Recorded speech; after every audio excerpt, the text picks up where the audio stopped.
Қазір мен сіздерге отчет тапсыру мерзімін ұзартуды көрсететін боламын. Тағы 15 күн немесе 1 айға ұзартуға мүмкіндіктеріңіз бар. Налоговое заявлениеге кіресіздер. Міне, продление, предоставление налоговой отчетности дегенге кіресіздер.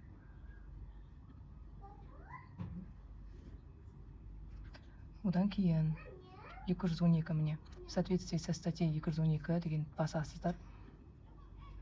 Қай форманы сіз уақытын созғыңыз келеді? Міне бізде мысалы 910.00 налоговый период.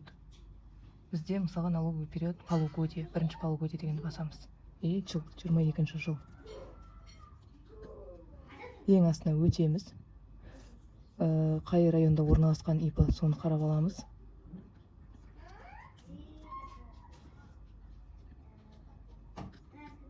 Так, ИП-ның местонахождениесі бізге Әуезовский екен. Әуезовскийді белгілейміз, дағынып жібереміз. Отправить в ОГТ. Окей. Ключті таңдаймыз. Подписать етеміз. Окей, выбрать. Все, завершено. Қайтадан налоговое заявлениеге кіреміз. Ең төмен жаққа қарай өтеміз. Найтиді басамыз. Міне осы жерде сіздің жіберген заявлениелеріңіз тұрады.